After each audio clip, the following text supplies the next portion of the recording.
Hello everyone, मैं निर्भय aiming है हिंदी यूट्यूब चैनल में आप सभी का मोस्ट वेलकम करता हूं। मैं आज आपको मैथ में एक बहुत इंपॉर्टेंट चैप्टर प्रॉफिट लॉस, आप जैसा जानते हैं कि हम लोग परसेंटेज पढ़ रहे हैं और परसेंटेज में बहुत सारा हम बताए थे कि परसेंटेज की हेल्प से आपको प्रॉफिट लॉस, CISI सारी चीजों का ज्ञान करा दूंगा। तो आज हम लोग पढ़ेंगे प्रॉफिट एंड लॉस। ठीक है, समझते हैं देर न करते हुए। अगर आप इस चैनल पर नए हैं तो आप चैनल को सब्सक्राइब कर ले और बेल आइकन को जरूर प्रेस कर ले कि जैसे ही आपको नया वीडियो यहाँ पे डाला जाए तो सबसे पहले आपको मिले। ठीक है, प्रॉफिट और लॉस, इसके बेसिक्स के बारे में सबसे पहले थोड़ा सा जानकारी करते हैं। सबको पता है कि प्रॉफिट क्या होता है, लॉस क्या होता है। देखो, ये कोई सामान है, ये कोई सामान है, अगर आप इसको, ये कोई सामान है, इसको आप 400 में खरीद के लाओ, जिस प्राइस में आप खरीद के लाते हैं उसको कॉस्ट प्राइस, मतलब कि इंग्लिश में बोले तो कॉस्ट प्राइस और हिंदी में बोले तो क्रयमूल बोलते हैं। क्या बोलते हैं? क्रयमूल बोलते हैं। अगर अब इस सामान को अगर आप किसी को दूसरे को, अपने दोस्त को या किसी को दूसरे को आप 600 रुपए में बेच रहे हो, तो ये जितना में खरीद के लाया, किसी से खरीद के लाया जितना में, उसको क्रयमूल बोलेंगे, और जितना में बेचोगे उसको क्या बोलेंगे? सेलिंग प्राइस, यानी मतलब कि विक्रयमूल बोलते हैं। ठीक है, विक्रयमूल। अब आप कोई भी सामान खरीदते हो और बेचते हो तो आप उसको, वहां पे दो चीजें आपको हो सकती है, या तो आपको प्रॉफिट हो सकता है या तो आप लॉस हो सकता है, या तो आपको लाभ हो सकता है या तो हानि हो सकता है। लाभ किस केस में होगा और हानि किस केस में होगा मैं आपको बता दूं। जब भी आप सामान लाए हो खरीद के, जो कॉस्ट प्राइस है, कॉस्ट प्राइस से अगर ज्यादा में, मतलब कि मोर में, कॉस्ट प्राइस से अगर ज्यादा में आप बेचोगे, मोर में बेचोगे, तो मतलब 400 का सामान है, अगर 600 में बेचोगे तो आप क्या कहोगे? भाई आपके पास क्या हुआ? 200 रुपए क्या हो गया? एक्स्ट्रा आ गया। तो आप क्या हो गया? प्रॉफिट में हो गया, आपके धन में, आपके जो क्रयमूल है उसमें कुछ पैसा एक्स्ट्रा आ गया, तो आप उस दिन कुछ कमा लिए तो क्या हुआ? लाभ हो गया, मतलब उस दिन क्या हो गया? प्रॉफिट होगा। ठीक है। और अगर आप 400 में खरीद के लाए थे और 300 में बेच दिए, मतलब कि क्या हुआ? जितना में खरीद के लाए थे उससे भी कम में बेचना पड़ा आपको। इस तरह का काम जो होता है आपको कच्चे सेल, मतलब कि जैसे आप सब्जी कोई है या कोई ऐसा चीज जो 1 या 2 दिन में खरीद के लाए और बहुत जल्दी खराब होने वाला है, तो वैसे चीज में आपको हमेशा लॉस का डर रहता है। तो मतलब कि इतना में खरीद के लाए थे और इतना में बेच दिए तो क्या हुआ? ये लॉस हो गया। तो ये बात आप ध्यान में रख लीजिए। अगर क्रयमूल, मतलब कि अगर क्रयमूल से, मतलब कि अगर क्रयमूल से विक्रयमूल ज्यादा होगा तो प्रॉफिट होगा, और क्रयमूल से विक्रयमूल कम होगा तो आपको क्या होगा? लॉस होगा। ये आपका बेसिक चीज। और इसमें अब क्या आता है? अब लॉस होगा तो लॉस और हानि का, मतलब प्रॉफिट और लॉस का फॉर्मूला क्या होता है? जल्दी जल्दी मैं दोस्तों छोटा फॉर्मूला में लिखवा दूं। हालांकि हम लोग फॉर्मूला से नहीं पढ़ेंगे, सब कुछ ट्रिक मेथड से पढ़ेंगे, आप एकदम परसेंटेज मेथड से पढ़ेंगे, लेकिन थोड़ा सा बेसिक है जो मैं बता देता हूँ। तो क्या हो जाएगा, जैसा कि आप पढ़े कि लाभ बराबर क्या हो जाएगा, मतलब प्रॉफिट बराबर, इंग्लिश वाले लिखते रहेंगे, विक्रयमूल माइनस क्रयमूल, मतलब कि profit equals to selling price minus cost price. ठीक है। अगर, क्योंकि सेलिंग प्राइस, जब भी प्रॉफिट होता है आपको तो सेलिंग प्राइस ज्यादा होता है, कॉस्ट प्राइस कम होता है। लेकिन यहीं पे अगर हानि आपको होगा, हानि होगा तो हानि में क्या होगा? क्रयमूल ज्यादा होगा, हमेशा आप ज्यादा में से कम को घटाते हैं, माइनस विक्रयमूल।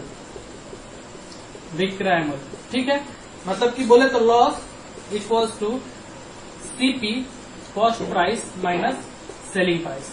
इतना हो गया। अब इसमें आपको कभी कभी पूछ लेता है परसेंटेज प्रॉफिट, तो आप किसी चीज को भी, प्रॉफिट या लॉस हो, जब भी आपको परसेंट में लिखना हो तो जितने का हानि हुआ या जितने का लाभ हुआ उसको ऊपर रख देंगे, नीचे में आप जितना में खरीद के लाए थे, जो आपका ओरिजिनल प्राइस था, उसको नीचे रखेंगे और गुने 100 करेंगे। मतलब परसेंटेज, अगर लॉस की बात करें, अगर परसेंटेज लॉस या परसेंटेज प्रॉफिट का बात करें, परसेंटेज मतलब कि, हाँ, तो परसेंटेज प्रॉफिट की बात करें तो परसेंटेज लाभ बराबर क्या होता है? परसेंटेज लाभ बराबर क्या होता है? आप क्या लिखेंगे? पहले आप लाभ लिखेंगे, लाभ बटे 100, लाभ बटे क्रयमूल इंटू 100। आप ये भी लिख सकते हैं, या आप ये लिख सकते हैं, लाभ बराबर क्या होता है? विक्रयमूल माइनस क्रयमूल। तो विक्रयमूल माइनस क्रयमूल डिवाइडेड बाई क्रयमूल इंटू 100। आप इस तरह से भी लिख सकते हैं। ये भी लाभ का फॉर्मूला हो गया। इंग्लिश वाले क्या लिख लेंगे? Percentage profit equals to profit divided by cost price into 100, और क्या हो जाएगा? Selling price minus cost price upon cost price into 100। और अगर परसेंटेज लॉस रहे या परसेंटेज हानि रहे तो आप क्या लिखेंगे, लॉस मतलब कि बटे क्रय मूल्य इंटू 100। इसको हिंदी में लिखे तो हानि बटे क्रय मूल्य इंटू 100। और क्या लिख सकते हैं आप, क्रय मूल्य माइनस विक्रय मूल्य बटे क्रय मूल्य इंटू 100।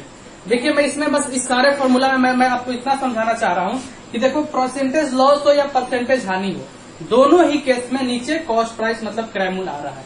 तो जब मैं परसेंटेज मेथड से आपको बताऊंगा तो आप नीचे क्या होगा, हमेशा टोटल वैल्यू क्या होगा नीचे का टोटल वैल्यू क्या होगा, क्रय मूल्य होगा, क्योंकि इसके फॉर्मूले में नीचे में क्या रहा है, क्रय मूल्य हो रहा है और ऊपर में लॉस या हानि होगा।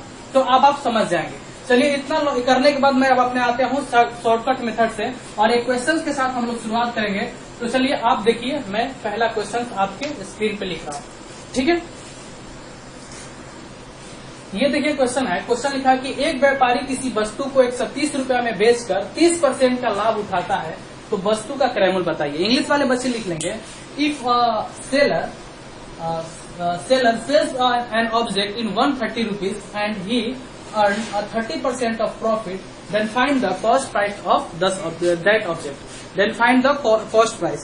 क्या कह रहा है कि मान लो ये सेलर है, कोई वस्तु को, ये वस्तु था, उसको इसका कॉस्ट प्राइस नहीं पता है, लेकिन जब इसको बेचा मतलब इसका सेलिंग प्राइस जो दे दिया गया है 130 रुपया कह रहा है कि हुआ, 130 रुपया इसको सेलिंग प्राइस हुआ और कह रहा है कि इसमें इसको प्रॉफिट जो हो रहा है ना वो 30% का हो रहा है।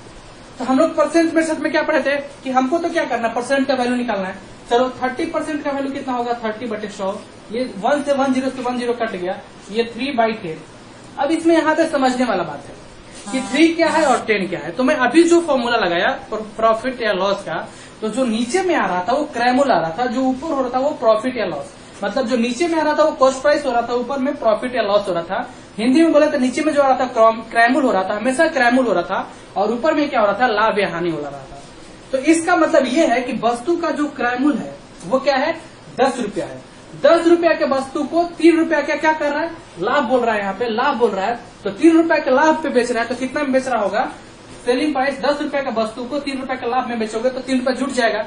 तो सेलिंग प्राइस कितना हो जाएगा, 13 रुपया हो जाएगा। आपके हिसाब से सेलिंग प्राइस 13 रुपया हो रहा है, लेकिन क्वेश्चन कर रहा है नहीं, सेलिंग प्राइस 13 रुपया नहीं है, 130 रुपया है। तो मतलब आपके 13 का वैल्यू उसको कितना है, 130 है। तो सबसे पहले हम लोग क्या करते हैं परसेंटेज मेथड में, 1 का वैल्यू निकालते हैं। तो 1 का वैल्यू कितना हो जाएगा, 130/13 मतलब कितना, 1 का वैल्यू 10 हो जाएगा। तो क्या आपको 1 का वैल्यू निकालना है, नहीं, आपको कॉस्ट प्राइस निकालना है, क्रय मूल्य निकालना है। आप क्रय मूल्य कितना माने हो कि 10 है, और आपको 1 का वैल्यू 10 पता है, तो 10 का वैल्यू क्या निकालने के लिए क्या करेंगे, इससे 10 से मल्टीप्लाई कर देंगे तो कितना आ जाएगा, 100 रुपया आ जाएगा, और यही आपका क्या हो जाएगा, आंसर। आई होप कि आप समझ पाए होंगे बस क्वेश्चन को। हमेशा प्रॉफिट या लॉस जो भी दिया रहेगा उसके परसेंटेज को हम लिखेंगे, परसेंटेज के लिखने के बाद नीचे जो है उसको क्रय मूल्य मान लेंगे। इसमें अगर प्रॉफिट या हो तो 3 रुपया जोड़ेंगे तो 13 रुपया होना चाहिए, लेकिन क्वेश्चन कर रहा है कि नहीं, आप जो बेचा है वो 130 में बेचा है, तो 13 का वैल्यू 130 किया है, तो 1 का वैल्यू निकालेंगे तो 130/13, और उसी तरह से 10 का वैल्यू निकाल लेंगे। अगर आपको क्या लिखना है, क्रय मूल्य निकालना है, और क्रय मूल्य की जगह पे क्या है, 10 है, तो 1 का वैल्यू अगर 10 है तो 10 का वैल्यू क्या हो जाएगा, 100 आ जाएगा। आई होप कि आप समझ पाए होंगे, और इस तरह से इसका आंसर बी हो जाएगा। तो वस्तु कितना का होगा, 100 रुपए का। आपको जो भी मेथड आता है आप उस मेथड से बना के चेक कर लीजिएगा, बिल्कुल सही आंसर होगा। चलिए आप इसको नोट डाउन कीजिए, मैं नेक्स्ट क्वेश्चन बताता हूँ। ये देखिए सिमिलर क्वेश्चन कर रहा है कि एक व्यापारी किसी वस्तु को 140 रुपए में बेचकर उसको 30% का हानि उठाना पड़ रहा है। पहले में क्या हो रहा था, लाभ हो रहा था, अभी क्या हो रहा है, हानि हो रहा है। तो वस्तु का क्रय मूल्य निकालो। तो कुछ नहीं, बस वैसे ही करेंगे हम लोग। 30% का मतलब क्या लेंगे, देखिए बस बहुत जल्दी इसका सोल्यूशन करेंगे। 30% का मतलब क्या हो जाएगा, 30/100, 1 0 से 1 0 कटेगा, 3/10। यहाँ पे 10 क्या हो गया, क्रय मूल्य हो गया, और 3 क्या हो गया, हानि हो गया। जब हानि रहेगा तो ऊपर वाला हानि दिखाएगा, और जब लॉस रहेगा तो मतलब प्रॉफिट होगा तो प्रॉफिट दिखाएगा। इंग्लिश वाले बच्चे लिख लेंगे कि if an seller sell an object and 140 rupees and he got an 30% loss, then what will be their cost price. ठीक है, तो इसके बाद ये कितना हो जाएगा, ये कॉस्ट प्राइस हो गया, ये हानि हो गया। तो 10 रुपया के वस्तु को अगर आप 3 रुपया के हानि में बेचोगे तो कितना में बेचोगे, 7 रुपया में बेचोगे। मतलब कि सेलिंग प्राइस आपके हिसाब से कितना हो जाना चाहिए, 7 रुपया हो जाना चाहिए। तो लेकिन आप तो कह रहे हो कि सेलिंग प्राइस 7 रुपया है, लेकिन क्वेश्चन कह रहा है नहीं 7 नहीं, वस्तु को कितना में बेच रहा है, 140 रुपया में बेच रहा है। तो 7 का वैल्यू कितना हो गया, 140। मतलब कितना काटोगे, आप काटोगे तो कितना हो जाएगा, एक का वैल्यू कितना हो जाएगा, एक मिनट, अगर 7 का वैल्यू 140 है तो सबसे पहले हम लोग क्या करते हैं, एक का वैल्यू निकालते हैं। तो एक का वैल्यू कितना हो जाएगा, 140/7 मतलब कटेगा तो कितना हो जाएगा 20।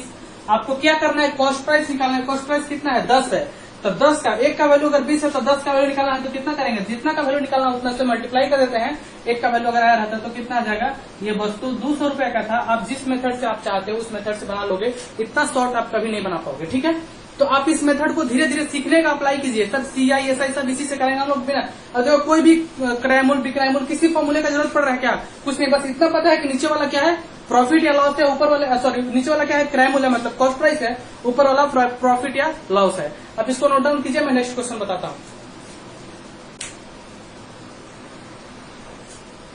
देखिए नेक्स्ट क्वेश्चन में कह रहा है कि एक स्कूटर 5% के लाभ पर 8,000 रुपए में बेचा जाता है, तो स्कूटर का क्रय क्या होगा। इंग्लिश वाले बच्चे लिख लेंगे, an scooter is sell at the profit of 5% on 8,000 rupees, then what will be the cost price of that scooter.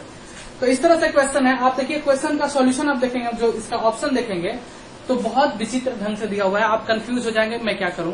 देखिए इसलिए मैं बोलता हूं कि आप जब भी कंपटीशन का आप क्वेश्चन मेरे क्रैक पॉलिटेक्निक ग्रुप में पूछते हैं, अगर आप अभी तक नहीं जुड़े हुए हैं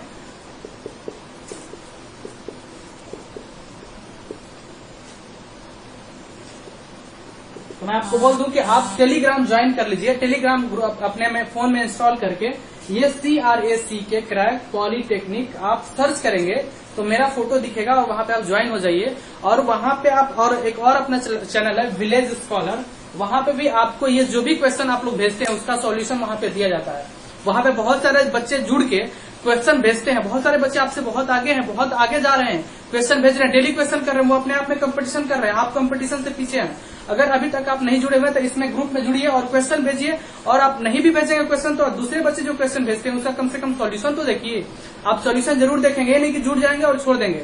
ठीक है, तो आइए वहां पे मैं विलेज स्कॉलर जो अपना यूट्यूब चैनल है VILLAGE विलेज स्कॉलर SCHOLAR, यहाँ पे मैं जो आप लोग क्वेश्चन इस ग्रुप में भेजते हैं क्रैक पॉलिटेक्निक में, इस यूट्यूब चैनल में मैं उसका सॉल्यूशन करता हूँ। और इस चैनल पर मैं आपको क्लास 10 वाले बच्चे के लिए भी ट्राई कराता हूँ, तो आप इस दोनों चीज से जुड़ जाइए। ठीक है, ये दोनों मेरा ही चैनल है। ठीक है, तो इस तरह का क्वेश्चन मैं क्या कह रहा था कि आपको ऑप्शन भेजना बहुत जरूरी है। जो भी बच्चे अगर वहां पे क्वेश्चन भेजते हैं और जो ऑप्शन के साथ नहीं भेजते हैं, मैं उनका सॉल्यूशन करने में कोई इंटरेस्ट नहीं लेता हूँ, क्योंकि सॉल्यूशन उसका आंसर किस ढंग से दिया हुआ है, मैं अगर कुछ और आंसर भेजूं और आपको कुछ और आंसर मिलेगा तो सर बोलिए कि सर गलत बता दिए। तो इस तरह से आप लोग ऑप्शन के साथ भेजिए। अब ये देखिए क्या है, क्वेश्चन तो वही है, कह रहा है कि 5% के लाभ पे, तो 5% का वैल्यू कितना हो जाएगा, 5/100।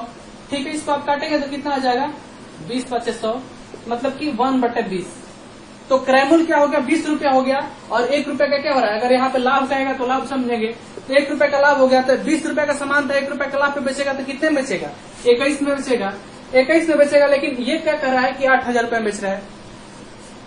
ठीक है, ये कह रहा है कि 8,000 रुपए में बेच रहा है, तो 21 का वैल्यू कितना दिया गया है, 8,000 दिया गया है। तो आपको क्या निकालना है, 1 का वैल्यू निकालना है। तो 1 का वैल्यू कितना निकलेगा, 8,000 डिवाइडेड बाई 21। अब ये तो कटेगा नहीं, तो आपसे पूछ रहा है क्रैमूल, तो क्रैमूल आपके हिसाब से कितना होने वाला है, 20 है। तो आप क्या करेंगे, 1 का वैल्यू निकल गया तो जितना का वैल्यू निकालना है उतना का वैल्यू निकाल लेंगे, 20। मतलब आपका आंसर क्या हो जाएगा, 8,000 गुने 20/21। ये आपका आंसर आ गया। जब आप आंसर देखने गए तो इस तरह से कोई नहीं दिया हुआ है, तो आप घबराएंगे नहीं। 8,000 तो सब में दिख रहा है, तो आप 8,000 को नहीं छेड़ेंगे। अब आप 20/21 लेने की कोशिश करेंगे, तो सबको काटना जब शुरू करेंगे तो देखो इसको काटोगे 5 से तो कितना हो जाएगा, 21×5 = 75, 20/100, 21/20 आ गया। नहीं, ये नहीं होगा, आपको क्या चाहिए, 20/21 चाहिए, तो ये गलत हो गया। ये काटो 20/100 और 21/75 से, ये सही है, यही आपका आंसर है। और भी आप देख लीजिए, 19/95 और 20/100, नहीं आपको तो 20/21 चाहिए, 19/20 आ रहा है, ये भी गलत है। और ये भी क्या हो जाएगा, 19/95 और 21/75 से, ये 19/21 आ गया, ये भी आंसर नहीं होगा। तो ये आपका करेक्ट आंसर क्या हो जाएगा, बी। आई होप कि आप इस क्वेश्चन को समझ पाए होंगे। ये क्वेश्चन आपके एग्जाम 1983 में पूछा गया था, ये सेम क्वेश्चन, तो आप समझ सकते हैं। ठीक है, चलिए नोट डाउन कीजिए, मैं नेक्स्ट क्वेश्चन बताता हूँ। देखिए तो अब उस तरह का क्वेश्चन जो आएगा तो आप तो बना लेंगे। अब ये मैं नेक्स्ट टाइप का क्वेश्चन बता रहा हूँ। ये क्वेश्चन आपके एग्जाम में कब पूछा गया था मैं बता दूं, 1985 में पूछा गया था कि किसी वस्तु के क्रयमूल्य का 5 गुना उसके विक्रयमूल्य के 4 गुना के बराबर है तो प्रतिशत लाभ याद करें। इस तरह का क्वेश्चन ये अलग टाइप है। और आप किस तरह से पढ़ रहे हैं, अगर आप मेरे वीडियो को पढ़ते हैं तो आप क्वेश्चन को साथ में पेन और कॉपी लेके बैठे, क्वेश्चन को एक बार लिखे, अभी जो मैं सॉल्यूशन करा रहा हूँ वो कर लीजिए। बाद में अगर फिर एक बार आप क्या करेंगे, क्वेश्चन को खुद से मतलब कि सॉल्यूशन को ढक के और खुद आंसर करने का कोशिश करेंगे 1 या 2 दिन के बाद। इस तरह से आपका तैयारी अच्छा होगा और आप एग्जाम में कोई भी क्वेश्चन क्या करेंगे, सॉल्व करके आएंगे। ऐसे बस बैठ के देखेंगे नहीं, बैठ के देखने का कोई फायदा नहीं। आप अगर पेन और पेपर लेके नहीं बैठे हैं तो कोई फायदा नहीं है, ठीक है। तो चलिए ये अलग टाइप है, तो इस टाइप को जरूर लिखना है आपको। कह रहा है कि किसी वस्तु का क्रयमूल्य, देखिए इसमें कोई झंझट नहीं है। कह रहा है किसी वस्तु के क्रयमूल्य का 5 गुना, मतलब क्रयमूल्य का, इंग्लिश वाले बच्चे थोड़ा सा ध्यान लग लें।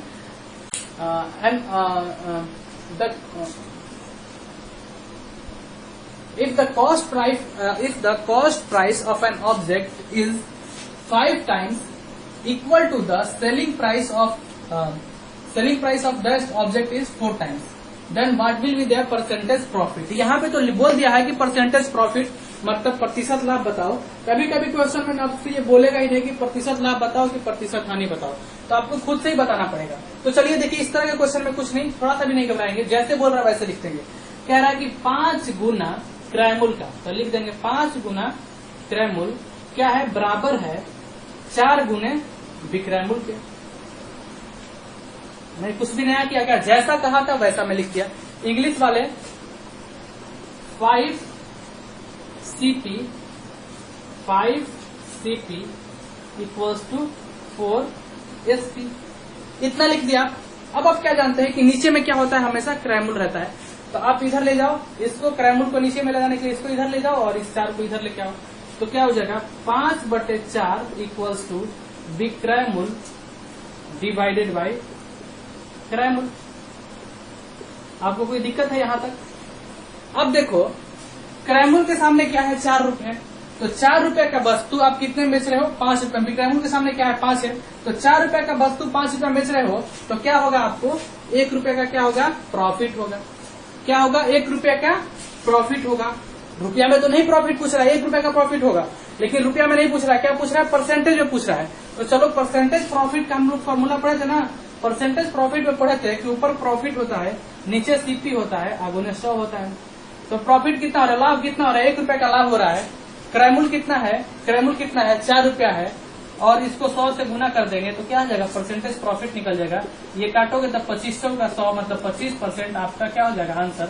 आई होप कि आप इस तरह के क्वेश्चन को आप कभी भी आएगा तो डील कर लेंगे, जैसे लिखा हुआ वैसे लिख देंगे, क्रयमूल्य को नीचे लेके चल जाएंगे। क्रयमूल्य हमेशा, अब देखेंगे कि कितना का वस्तु है, जो क्रयमूल्य के सामने क्रयमूल्य हो गया, 4 रुपए का वस्तु है, 5 रुपए बेच रहा है, तो 4 रुपए का वस्तु 5 रुपए बेच रहा है तो 1 रुपए का लाभ होगा, और लाभ आ गया तो प्रतिशत लाभ निकालेंगे। अगर 4 रुपए का वस्तु 3 रुपए में बेच रहा होगा तो हानि होता है 1 रुपए का।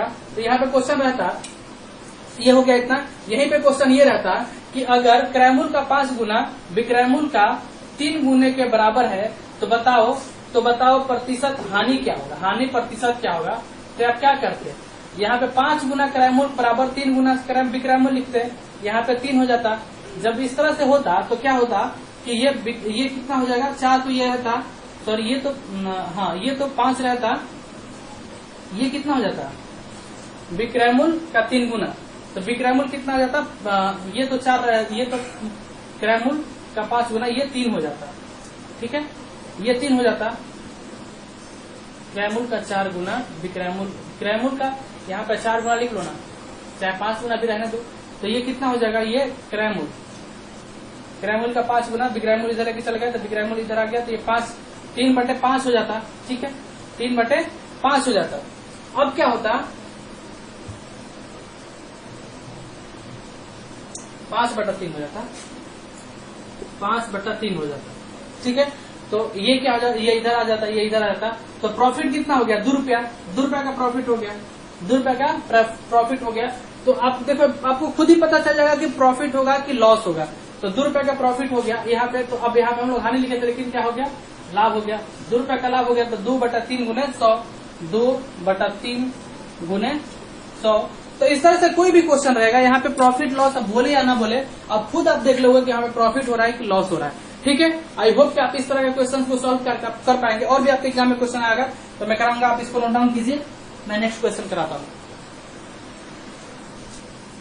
देखिए नेक्स्ट क्वेश्चन क्या कह रहा है। नेक्स्ट क्वेश्चन कह रहा है कि एक वस्तु का क्रय मूल्य 110 रुपया है। ठीक है, यदि 10% की हानि पर बेचना पड़े तो हानि क्या होगी। कह रहा है कि if the cost price of an object is 110 rupees, if he sell its object on the loss of 10%, and then what will be their loss. 10 rupees, 11 rupees, 9.909 rupees और 9 रुपीज। इस तरह का क्वेश्चन है। तो क्या कह रहा है, देखो समझो पहले क्वेश्चन को। कह रहा है हमको तो कुछ नहीं आता भाई, इसमें कोई फॉर्मूला नहीं आता है। हमको क्या आता है कि परसेंट का वैल्यू। क्या कह रहा है, 10% लिखा हुआ तो 10/100 लिख दूंगा मैं। कुछ नहीं आता हमें, आपको भी नहीं आता। ठीक है, ये 10 से 10 कट जाएगा, ये तो क्या हो जाएगा 1/10। अब मेरे को इतना आता है कि जो नीचे वाला है ना ये कॉस्ट प्राइस है, जो ऊपर वाला है अगर हानि कर रहा है तो हानि है और लॉस कर रहा है तो लॉस है। तो मतलब कह रहा है कि 10 रुपए का वस्तु है, 1 रुपए का हानि हो रहा है। तो क्या कर रहे हो आप, यहाँ पे पहले देखेंगे कि यहाँ पे क्या दिया हुआ है, क्रय मूल्य दिया है कि विक्रय मूल्य दिया हुआ है। तो आप क्या देख रहे हो कि यहाँ पे क्रय मूल्य दिया हुआ है, तो आप कह रहे हो कि 10 रुपया क्रय मूल्य है। यहाँ पे विक्रय मूल्य नहीं निकालेंगे क्योंकि यहाँ पे विक्रय मूल्य डाटा में नहीं दिया है। अगर विक्रय मूल्य दिया रहता तब आप क्या करोगे, 10 में से 1 घटा के 9 निकाल लेते। यहाँ पे क्रय मूल्य दिया हुआ है, तो आप कह रहे हो कि 10 रुपया क्रय मूल्य है। ये कह रहा है कि 10 रुपया क्रय मूल्य नहीं है सर, कितना है, 110 रुपया क्रय मूल्य है। तो आप 10 का वैल्यू 110 लिख रहे हो तो 1 का वैल्यू कितना हो जाएगा, 110/10 मतलब कितना हो जाएगा, 1 का वैल्यू कितना हो जाएगा, 11 रुपया। आपसे क्या पूछ रहा है, पूछ रहा है कि हानि कितना होगा। आप कह रहे हो कि 1 रुपया का हानि होगा। ठीक है भाई, 1 रुपया का हानि होगा तो 1 रुपया का हानि होगा तो 1 का वैल्यू कितना आ गया, 11। तो 1 का वैल्यू 11 रुपया आ गया, मतलब कि आपका हानि कितना हुआ, 11 रुपए का। और यही क्या हो गया आपका आंसर। इस तरह से आपका आंसर कितना हो जाएगा, बी। आई होप कि आप समझ रहे हैं, धीरे धीरे अपने दिमाग में कॉन्सेप्ट डेवलप कर रहे हैं। यहाँ पे क्रय मूल्य दिया था इसलिए यहाँ पे मैं क्रय मूल्य को इक्वेट किया, यहाँ पे विक्रय मूल्य दिया था तो विक्रय मूल्य की बात करते हैं हम। ठीक है, हानि पूछ रहा था, 1 रुपया का हानि हो रहा है, 1 रुपया का वैल्यू कितना है, 11 रुपया है। 1 का वैल्यू कितना है, 11 है, तो इसलिए क्या आ जाएगा आंसर, 11 हो जाएगा। आपको जो मेथड आता है आप उस मेथड से भी इसको सॉल्व करके चेक कर सकते हैं। आप इसको नोट डाउन कीजिए, मैं नेक्स्ट क्वेश्चन बताता हूँ। ये देखिए नेक्स्ट क्वेश्चन कह रहा है कि राम एक मेज को 150 रुपए में खरीदा और 160 रुपए में बेच दिया, तो उसका प्रतिशत लाभ निकालो। कह रहा है कि Ram buy an table in rupees 150 and he sells this table in rupees 160, then what will be their profit। तो अब देखो मैं आपको क्या बता रहा था कि अगर कॉस्ट प्राइस जो क्रय मूल्य है वो क्या है, क्रय मूल्य कितना है, यहाँ पे आपको फॉर्मूला की जरूरत पड़ेगी। ऐसा अगर आपको नहीं फॉर्मूला पता है तो कॉमन सेंस से बना सकते हो, लेकिन क्रय मूल्य कितना दिया गया है, 150 रुपया दिया गया है। विक्रय मूल्य कितना दिया गया है, मतलब सेलिंग प्राइस कितना दिया गया है, आपको 160 रुपया दिया गया है। तो देखिए यहाँ पे विक्रय मूल्य ज्यादा हो गया, क्रय मूल्य से बेच रहे हो ज्यादा में, तो क्या होगा, लाभ होगा। लाभ हो गया मतलब कि क्या हो गया, प्रॉफिट हो गया। तो कितने का प्रॉफिट हो गया, 160 माइनस 150, तो 10 रुपए का प्रॉफिट हो गया। तो परसेंटेज प्रॉफिट क्या निकालोगे, परसेंटेज प्रॉफिट में क्या पड़े हुए कि प्रॉफिट अपॉन क्रय मूल्य, मतलब प्रॉफिट 10 रुपए का हुआ, क्रय मूल्य कितना है 150 रुपया गुने 100, 1 0 से 1 0 कट जाएगा। तो क्या हो जाएगा, ये 5 दूनी 10, 5 तिहाई 15, क्या हो जाएगा 20/3% आपका आंसर हो जाएगा और सी आंसर हो जाएगा। तो आई होप कि आप समझ पाएंगे। ये देखिए दोनों जो क्वेश्चन है आपके एग्जाम का 9086, ये भी क्वेश्चन 9086 1986 में पूछा गया था, और इसके जस्ट पहले वाला भी मैं जो क्वेश्चन बताया था वो 1986 में पूछा गया था। तो इस तरह से इजी क्वेश्चन पूछे जाते हैं, तो आप इजिली बहुत कर सकते हैं। आप इसको नोट डाउन कीजिए, मैं नेक्स्ट क्वेश्चन बताता हूँ। देखिए ये भी क्वेश्चन जो है आपके एग्जाम में 9089 में पूछा गया था कि एक व्यक्ति 240 संतरे 9 रुपए प्रति दर्जन की दर से खरीदता है, यदि वह उसे 1 रुपए प्रति संतरे के हिसाब से बेचता है तो लाभ क्या होगा। इंग्लिश वाले बच्चे लिख लेंगे, a man buy 240 orange at the rate of 9 रुपए per dozen and he sells those orange at the rate of 1 rupee per orange, then find their profit। I hope कि आप समझ पाए होंगे। प्रॉफिट पूछ रहा है, कोई दिक्कत नहीं है। क्या कह रहा है कि 9 रुपए प्रति दर्जन की दर से आपको क्या कर रहा है, 9 रुपए में 1 दर्जन संतरा खरीद रहा होगा। वो संतरा खरीद कितना रहा है, 240 संतरा खरीद रहा है। तो ये संख्या में दिया हुआ है, खरीद रहा है दर्जन के भाव में, तो आपको उसको दर्जन तो निकालना पड़ेगा। तो एक दर्जन में कितना होता है, सब बच्चे जानते होंगे कि 12 होता है। तो एक दर्जन में 12 होता है, तो 12 बराबर कितना होता है, 1 दर्जन। तो आपको एक बराबर क्या हो जाएगा, 1/12। तो आपको क्या निकालना है, 240 खरीद रहा है। तो 240 को अगर आप दर्जन में कन्वर्ट करेंगे तो आपको 240/12 हो जाएगा इंटू 1। ये कटेगा तो कितना आ जाएगा, 20 दर्जन आ जाएगा। तो ये तो क्लियर था कि ये 20 दर्जन खरीद रहा है। और अगर एक दर्जन का 9 रुपया लग रहा है तो 20 दर्जन का कितना लगेगा, एक दर्जन का 9 रुपया लग रहा है तो 20 दर्जन का कितना हो जाएगा, 20 गुने 9, 180 रुपया उसको क्या होगा, कॉस्ट प्राइस होगा, सीपी होगा, क्रैमुल होगा 180 रुपया। अब वो बेच कैसे रहा है, बेच रहा है 1 रुपये प्रति संतरे की दर से। तो अगर 1 रुपया में 1 संतरा बेच रहा है तो संतरा बेचेगा कितना, जितना खरीद के लाया उतना ही ना बेचेगा, जितना कोई भी आदमी खरीद के लाता है उतना ही बेचता है। तो 240 खरीद के लाया था तो 240 बेचेगा, तो कितना बेचेगा, 240 रुपये में बेच देगा। ये क्या हो गया, सेलिंग प्राइस हो गया। अब 180 रुपए का सामान 240 रुपये में बेचा जाएगा। तो ऑब्वियस बात है, अगर इसमें से इसको घटा देंगे तो जो भी आंसर आएगा, अगर क्रैमुल ज्यादा है, क्रैमुल कम है, क्रैमुल ज्यादा है, तो क्या होता है, लाभ होता है, प्रॉफिट होता है। तो आप इसको कितना हो जाएगा, इसको घटाएंगे तो 60 रुपए का क्या हो गया, लाभ हो गया, मतलब कि प्रॉफिट हो गया। और इस तरह से आंसर कितना हो गया, ए हो गया। आई होप कि ये बहुत इजी क्वेश्चन था, आप इसको समझ पाए होंगे। ठीक है, आप इसको नोट डाउन कीजिए, मैं नेक्स्ट क्वेश्चन बताता हूँ। देखिए, मैं एक नेक्स्ट क्वेश्चन शॉर्ट में बता देता हूँ। लिखा गया है कि एक घड़ी को 10% की हानि पर बेचने पर 140 रुपए में कितना में 400 रुपए में बेचा जाता है। मतलब कि हानि दिया गया है 10% और उसका सेलिंग प्राइस मतलब विक्रय मूल्य जो दिया गया है वो कितना दिया गया है, 400 रुपए दिया गया है। ठीक है, तो आपसे पूछ रहा है आपसे क्या होगा, क्रय मूल्य क्या होगा। इसका सभी बच्चे इसका आंसर कमेंट बॉक्स में देंगे। इसका आंसर जो ऑप्शन दिया गया है, ए ऑप्शन है 360, बी ऑप्शन है 444, सी ऑप्शन है रुपीज में है सब, सी ऑप्शन है 410 रुपीज और डी ऑप्शन है 390। अगर आप पेन कॉपी लेके बैठे होंगे तो हर बच्चा इसका आंसर देगा। कह रहा है कि if an object is sell on 10 at the loss of 10% on 400 rupees then what will be their cost price. तो इस क्वेश्चन का आंसर मैं सभी बच्चों से, जितने भी बच्चे इस वीडियो को देखेंगे सबका आंसर मैं कमेंट बॉक्स में चाहता हूं और नाम के साथ। और सभी बच्चा थोड़ा अपना डिस्ट्रिक्ट भी मेंशन कर देंगे। मैं देखना चाहता हूं कि कौन कौन सा बच्चा किस डिस्ट्रिक्ट से देख रहा है। ठीक है, तो 3 बात, सब बच्चा अपना आंसर प्लस अपना नाम, जैसे क्या करेगा, जैसे मान लो कोई राहुल नाम का बच्चा दे रहा है तो यहाँ पे लिखेगा राहुल। मान लो आंसर है कि इसका आ गया कुछ भी, मान लो इसका आंसर सी आ गया राहुल 444। यहाँ पे अपना डिस्ट्रिक्ट मान लो लिख लेगा दरभंगा, बक्सर, पटना, जो भी डिस्ट्रिक्ट होगा वो इस तरह से लिख देगा। थोड़ा मैं देखूं कि कहाँ से बच्चे वीडियो को देख रहे हैं। और अगर आप इसको वीडियो को अच्छा लग रहा है तो आप ज्यादा से ज्यादा दोस्तों में शेयर कीजिए। आप इसको नोट डाउन कीजिए, मैं नेक्स्ट क्वेश्चन बताता हूँ। ये देखिए नेक्स्ट और लास्ट क्वेश्चन, ये आज की क्लास का लास्ट क्वेश्चन है और बहुत अच्छा क्वेश्चन है और आपके एग्जाम का ही पूछा गया क्वेश्चन है। ये कब का पूछा गया है मैं आपको बता दूं, ये 2001 का क्वेश्चन पूछा गया है। आपके क्वेश्चन बैंक में 2001 में ये क्वेश्चन मिल जाएगा। लिखा गया है कि एक रेडियो 972 रुपए में बेचा जाता है और 8% का लाभ होता है। अगर ये रेडियो जो है जिसको 972 रुपए में बेच रहे हो तो क्या हो रहा है, 8% का लाभ हो रहा है। अगर कह रहा है इसी रेडियो को 792 रुपए में बेचा गया होता तो कितने प्रतिशत का लाभ होता है। तो जब भी इस तरह का क्वेश्चन होता है तो हम लोग क्या करते हैं, पहले तो हमको क्या होता है, जैसे है हम जो परसेंटेज में सीखे हैं वैसा करेंगे। क्या कह रहा है कि 8% का लाभ हो रहा है, तो यहाँ पे 8% का वैल्यू 8/100 मतलब क्या हो जाएगा, 4 से काटेंगे तो 4 दूनी 8, 4 ले 2500 का 100 मतलब 2/25 आ गया।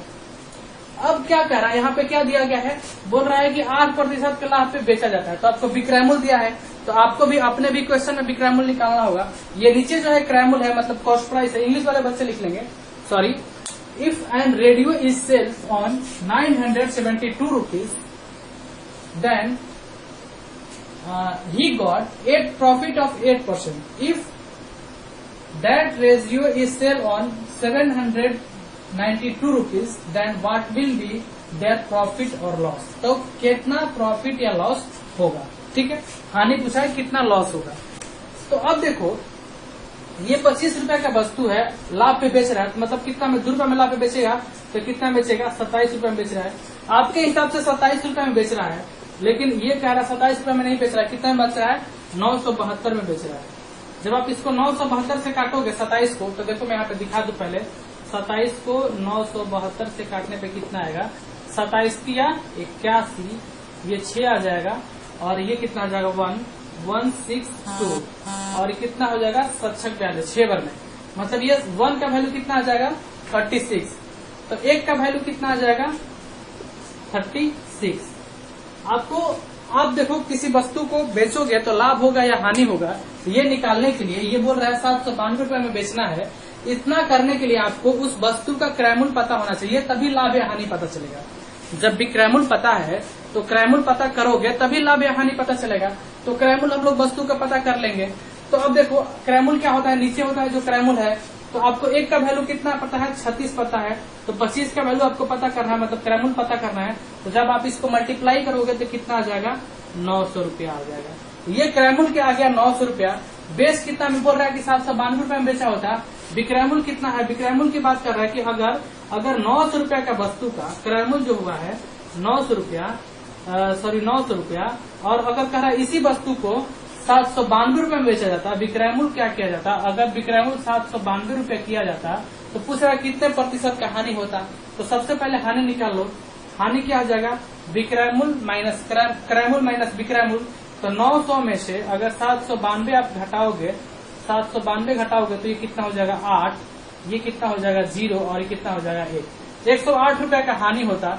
तो प्रतिशत लॉस, प्रतिशत हानि निकालने के लिए हानि ऊपर लिखते हैं, नीचे में क्रयमूल्य लिखते हैं। तो क्रयमूल्य कितना आ गया 900, और 100 से गुना करते हैं, 0 से 2 0 कट गया, ये 12वां से, तो आपको कितना 12% का हानि हो जाएगा। इस तरह से आपका आंसर बी हो गया। तो आई होप कि आप इन सारे क्वेश्चंस को बहुत अच्छे से समझे होंगे और एंजॉय किए होंगे। आप सारे क्वेश्चंस को लिख के खुद से एक बार कीजिए, और इसके नेक्स्ट वीडियो में हम लोग क्रयमूल्य विक्रयमूल्य पे और भी अच्छा क्वेश्चन पढ़े करेंगे जो आपके एग्जाम में पूछा गया है। ये आपके एग्जाम में 2001 में पूछा गया था। और विलेज स्कॉलर यूट्यूब चैनल में नेक्स्ट वीडियो में हम लोग 1983 का, एक बच्चा बोल रहे थे सर पुराना सेट क्यों करा, देखिए पुराना सेट नया सेट से कोई मतलब नहीं है। 1980 आप मेरे को कहिएगा तब मैं 2019 का भी करा दूंगा, लेकिन 2019 का मैं बहुत सारा क्वेश्चन करा चुका हूँ, इसलिए मैं सोचा पीछे का छूट गया तो मैं पीछे से करूँ।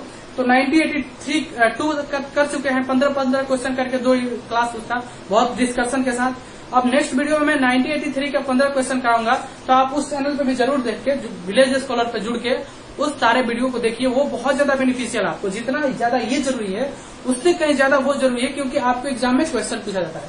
चलिए मिलते हैं नेक्स्ट वीडियो में, तब तक के लिए bye bye, take care and thank you for watching. मिलते हैं नेक्स्ट वीडियो में, बाय बाय।